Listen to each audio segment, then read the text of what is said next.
Bienvenidos a Financial Master, el canal en el que vas a aprender a invertir para dejar atrás la escasez y donde conocerás sencillas nociones de macroeconomía para evitar que te engañen. Si quieres ver más vídeos como este, suscríbete y no te olvides de darle a like y compartir. Empezamos.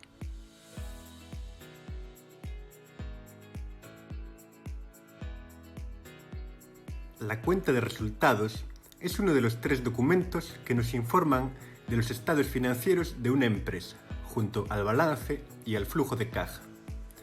Las empresas lo presentan como parte de sus informes anuales y trimestrales. La mejor manera de conseguirlo es ir a la sección de Relación con Inversores de la web de la compañía y descargarnos los informes, aunque también podemos verlo publicado en numerosas webs de finanzas, como por ejemplo investing.com, Macrotrends o Morningstar.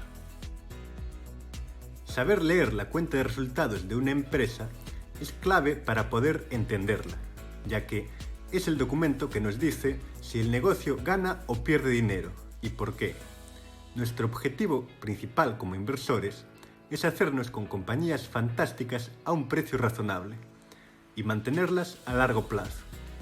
En este vídeo vas a aprender cómo leer la cuenta de resultados de forma que puedas identificar en ella las características de empresas de calidad, con ventajas competitivas duraderas.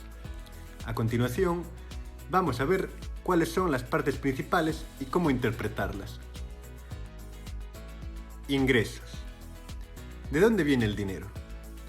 La primera línea de una cuenta de resultados es siempre la cifra total de ventas, es decir, la cantidad de dinero que obtiene la empresa directamente vendiendo los productos o servicios que ofrece durante un cierto periodo de tiempo. Obviamente, cuantos más ingresos por ventas, mejor. En lo que debemos fijarnos especialmente en la línea de ingresos es en que aumenten de forma constante año a año. A mayor crecimiento, mejor, pero es importante que los ingresos no den muchos saltos, con años muy malos y años muy buenos. Coste de las ventas. El coste de las ventas representa el importe directo que cuesta producir los bienes vendidos. En él están incluidos el coste de la mano de obra directa y el coste de las materias primas. La regla a seguir aquí es que cuanto menor sea, mejor. Beneficio bruto y margen bruto. Si a los ingresos le restamos el coste directo de las ventas, obtenemos el beneficio bruto. Esta cifra la podemos representar como un porcentaje sobre los ingresos y a ese porcentaje lo llamaremos margen bruto. Para calcularlo, dividimos el beneficio bruto entre las ventas y multiplicamos por 100. Las empresas que intentaremos buscar son las que muestran márgenes brutos lo más altos posibles, de forma consistente, porque tienden a ser compañías de gran calidad y con una gran ventaja competitiva duradera. Comparemos, por ejemplo, el margen del 60% de Coca-Cola o el 37% de Apple con el pobre 7% de Ford. Lo que nos indican los altos márgenes de las dos primeras es que poseen un gran poder de fijación de precios y gran rentabilidad. Debemos mantenernos alejados de compañías con márgenes inferiores al 20%, porque pertenecen a sectores con mucha competencia, en los que es difícil destacar y que tienen bajas rentabilidades. Busca siempre compañías con márgenes brutos mayores al 30 o al 40%. Gastos operativos o de explotación. Los gastos de operación son los gastos en los que se incurre por mantener el negocio funcionando. Las partidas más importantes son los gastos generales, administrativos y de ventas, y también los gastos en investigación y desarrollo. Gastos generales, administrativos y de ventas.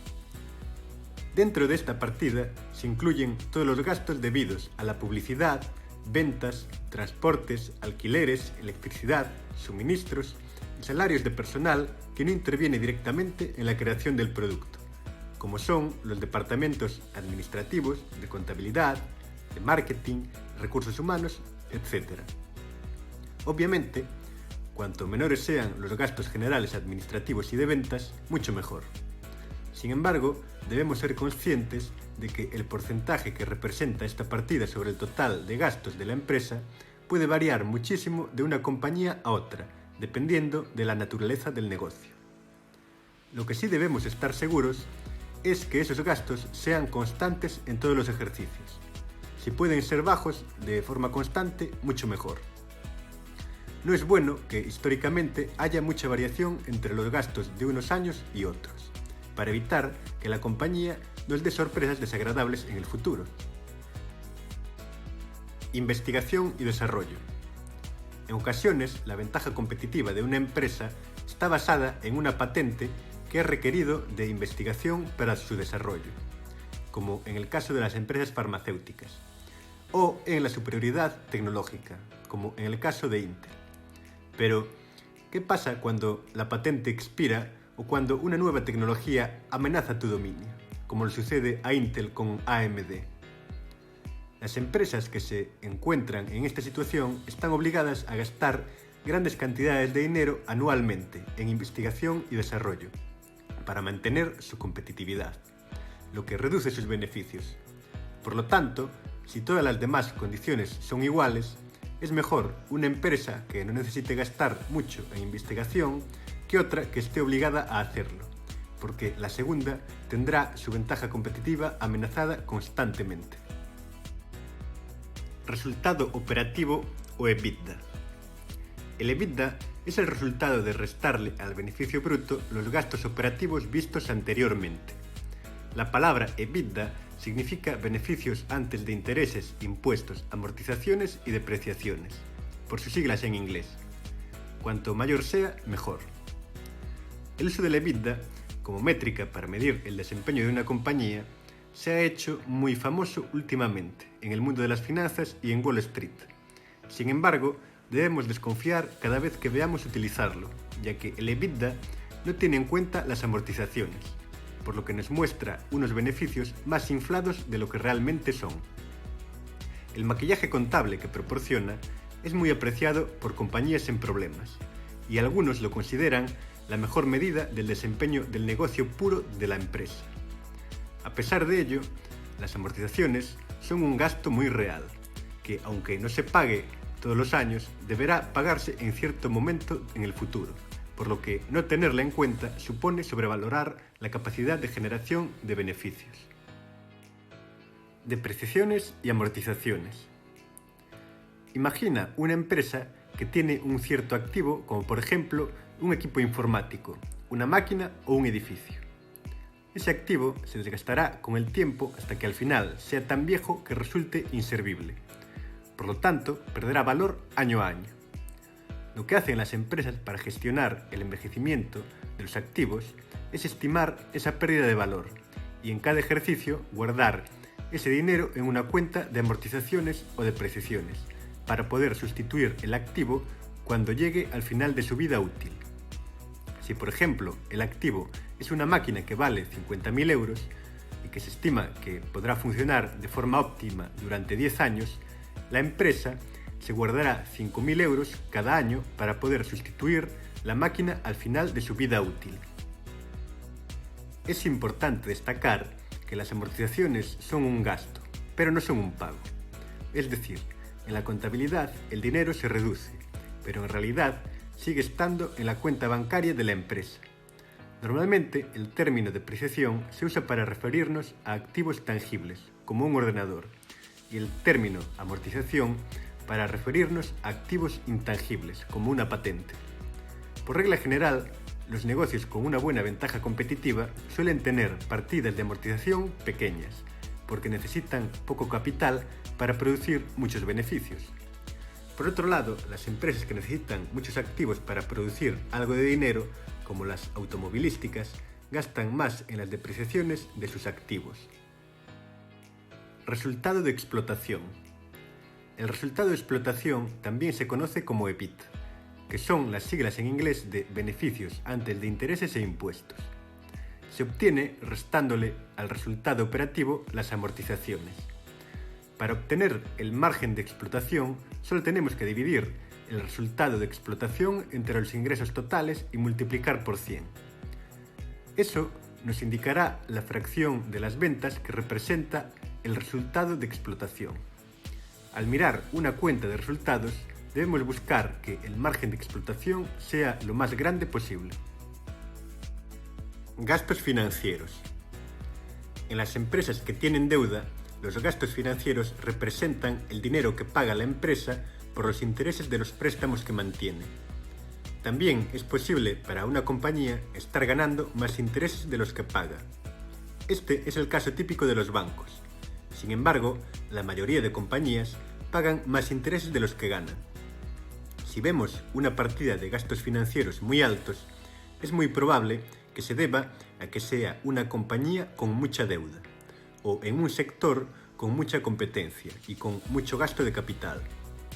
La regla general es que los mejores negocios suelen tener muy poca deuda y por lo tanto gastos financieros bajos. En el caso de empresas de productos de consumo, debemos buscar las que presenten gastos financieros inferiores al 15%. Sin embargo, hay que tener en cuenta que los gastos financieros varían mucho entre sectores, por lo que debemos comparar cada compañía con las de su propio sector. Las que tengan los menores gastos financieros del sector suelen ser también las de más calidad. Beneficio antes de impuestos. El beneficio antes de impuestos son las ganancias de la empresa tras haber deducido todos los gastos, excepto los impuestos. Hablar sobre las finanzas de una empresa en términos de beneficios antes de impuestos nos permite comparar negocios de diferentes países o de áreas con diferentes niveles de impuestos. El margen de beneficio antes de impuestos se calcula dividiendo el beneficio antes de impuestos entre los ingresos totales y multiplicando por 100. Cuanto más grandes sean ambos, mejor. Impuestos sobre beneficios. Las empresas están obligadas a pagar el impuesto de sociedades, que grava el beneficio que han obtenido. El valor del impuesto varía ampliamente de unos países a otros. Podemos utilizar esta partida para detectar los artificios contables que algunas empresas pueden utilizar para inflar sus ganancias de cara a los accionistas. Si, por ejemplo, una empresa opera en cierto país en el que se debe pagar un 25% de impuestos y ha pagado 100 millones de euros, entonces sus beneficios antes de impuestos deberían haber sido en teoría de 400 millones. Conocido este dato, debemos ir a ver cuáles son los beneficios antes de impuestos que ha declarado. Si han sido mucho mayores que los 400 millones, deberíamos empezar a hacernos preguntas sobre la veracidad de las cuentas. Beneficio neto. El beneficio neto es el resultado de restarle los impuestos al beneficio antes de impuestos. La fracción que representa sobre los ingresos se llama margen neto y se calcula dividiendo el beneficio neto entre los ingresos y multiplicando por 100. Lo que caracteriza a las empresas de gran calidad es que muestran una tendencia alcista en el beneficio neto y además lo hacen de forma constante en el tiempo. No deben aparecer ejercicios con beneficios muy altos y otros con beneficios muy bajos. Un margen neto inferior al 10% es característico de empresas de baja calidad o de sectores con mucha competencia, en los que es difícil ser rentable. Márgenes superiores al 20% indican que probablemente la empresa es de gran calidad o tiene una gran ventaja competitiva. Beneficio por acción. El beneficio por acción se calcula dividiendo el beneficio neto de la empresa entre el número de acciones en circulación. Al igual que en el caso del beneficio neto, los datos de un único año, sea bueno o malo, nos dicen bastante poco sobre la calidad de un negocio. Debemos buscar compañías que presenten un patrón en los beneficios por acción tal que se hayan incrementado año a año de forma constante durante muchos años. La columna de la derecha muestra cómo debe ser el patrón adecuado y la de la izquierda muestra un mal patrón. Sin embargo, debemos ser especialmente cautelosos, ya que este patrón puede ser distorsionado por las recompras de acciones, o buybacks, que hacen algunas compañías. Un buyback consiste en que una empresa compre sus propias acciones para retirarlas de la circulación. Por lo tanto, al haber menos, el precio subirá y los accionistas se beneficiarán del incremento del precio. Aunque en principio es una buena noticia, debemos estar atentos, porque los buybacks pueden generar un patrón de beneficios por acción ascendentes, incluso cuando las ganancias netas de la compañía estén retrocediendo. Para evitar caer en este error, lo mejor es que en las compañías que hacen recompras nos fijemos en el beneficio neto en vez de en el beneficio por acción. Existen también otras partidas que pueden aparecer en la cuenta de resultados. Aquí hemos hablado simplemente de las más importantes. En caso de que veamos partidas debidas a ingresos o gastos extraordinarios, debemos asegurarnos de que realmente sean extraordinarios y que no representen grandes gastos de forma recurrente. Eso podría significar que la compañía las utiliza para hacer ingeniería financiera. Finalmente, en el cuadro que se muestra en pantalla, podemos ver un resumen de todos los puntos que hemos visto hasta ahora y las principales cosas que debemos tener en cuenta en cada uno de ellos. Cuando analicemos una empresa, cuanto más se parezca su cuenta de resultados al modelo ideal, más calidad tendrá la empresa y, por lo tanto, menos riesgo asumiremos y más rentabilidad podrá ofrecernos, teniendo en cuenta, por supuesto, que paguemos un precio razonable por ella. Muchas gracias por ver este vídeo y no te olvides que el secreto para alcanzar tu libertad financiera es aprender a ahorrar e invertir sabiamente. Recuerda darle a like si todavía no lo has hecho y nos vemos en el próximo vídeo.